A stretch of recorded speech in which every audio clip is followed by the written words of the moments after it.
Mayong adlaw mga kailangan. Ako si Chakoy. Ako si Mark. Kami ang Wandering Kusina. Let's cook chicharong bulaklak sisig. Yan. Ang sarap niyan. Baba mo ng konti. Pakita natin. Yan. And this is how we made it.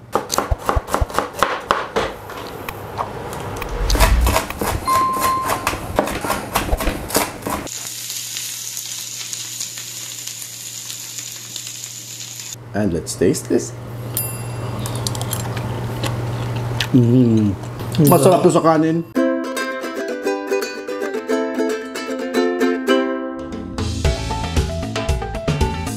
So yung una natin gagawin mga kwanders, papakuluin muna natin. So nagpakulo na ako dito ng tubig. So ilagay lang natin tong ating mga bulaklak dito. So ilagay lang natin yan, pakuluin lang natin. Yan, lagyan lang natin ng luya para mawala yung ano niya, yung amoy. Then 1 tablespoon of salt. Then 1 teaspoon of corn pepper. Yan, so pakuluin lang natin yan hanggang lumambot and then balikan natin. Takpan muna natin.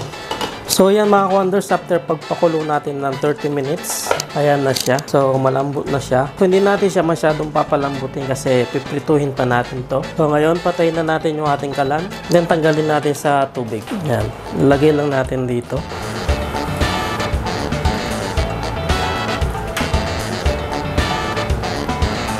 So ito na siya. Now piprituhin natin to. So walang mantika yung gagamitin natin.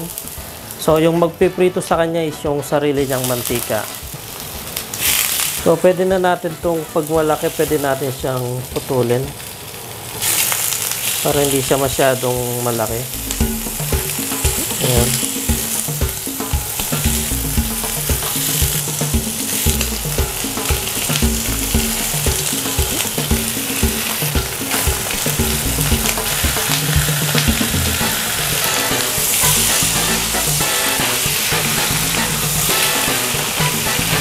So yan mga wonders, so balikan natin pag na crispy na siya. So lalabas pa yung maraming mantika na yan and then magiging crispy siya.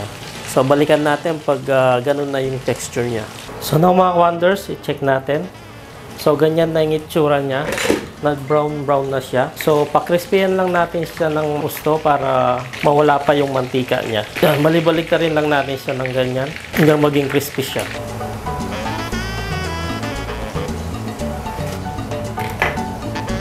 So yan mga kwanders, okay na to. So tanggalin na natin siya dito sa ating mantika. Lagay lang natin siya dito. Yan, medyo toasted na natin konti yung iba para maging mas malutong siya.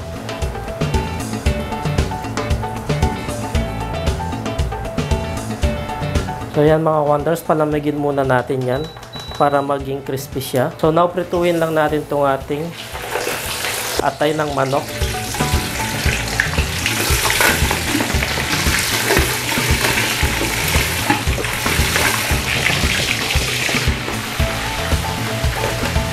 So yung mga wonders, tanggalin na natin. Lagyan lang natin dito.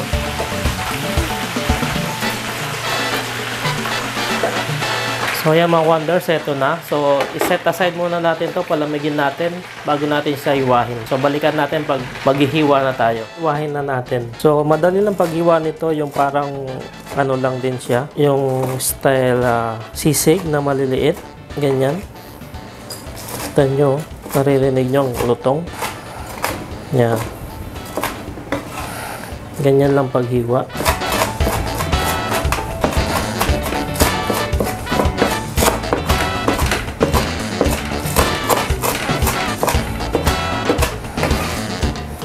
So, iwain na rin natin itong ating mga atay. Same hiwa lang nung ating ginawa sa chicharong bulaklak.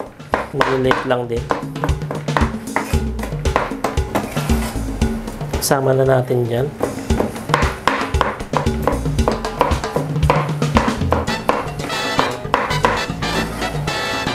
So, yan.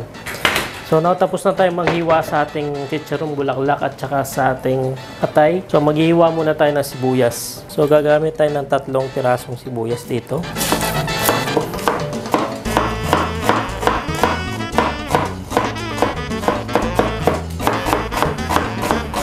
So, para mas madali, gagamit ako ng food processor. Maglagay rin tayo ng onion leek. Tayo ng 4 na sili. Ayan. So, i-grind lang natin.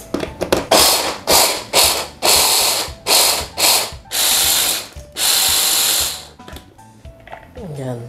Hanghangang. So, ang bilis lang. Lagay na natin dito sa ating sisig. Yun ang hiniwa. Chicharong bulaklak na sisig. So, ilagay ko na rin yung hiniwa ko kanina. Yan, haluin lang natin.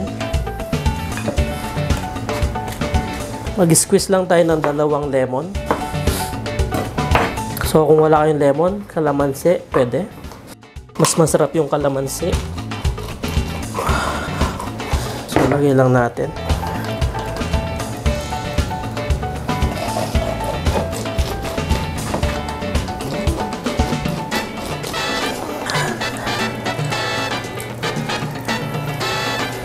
Yan, so timplahan lang natin siya ng salt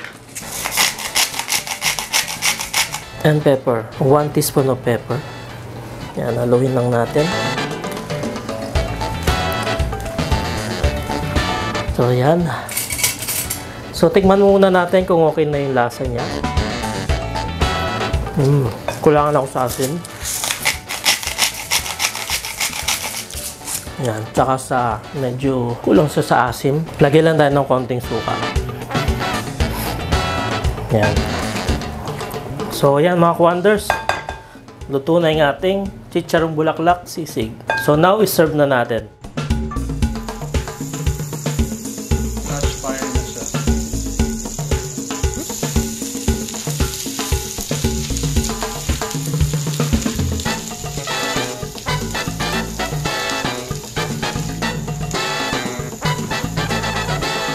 Now, let's taste our chicharong bulaklak sisig.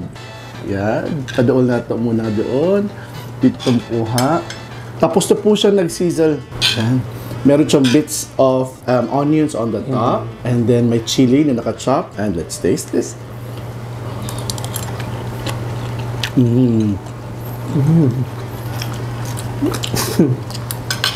Masarap to sa kanin. Ano to sa kanin?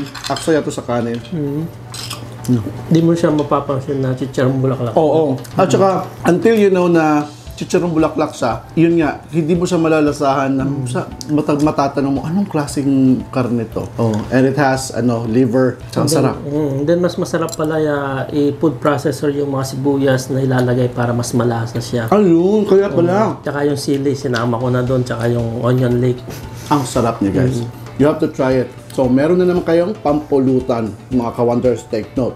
Now, kung nagustuhan nyo itong video na ito, please don't forget to like this video and subscribe to Wondering Cucina at click that notification bell para updated kayo sa lahat ng mga bagong videos namin. Yes, meron tayong social media account, meron Facebook, Instagram, and TikTok. Lutuin nyo na ito, mga ka-wonders.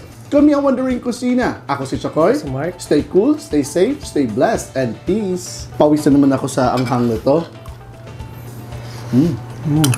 Sarap. Good job.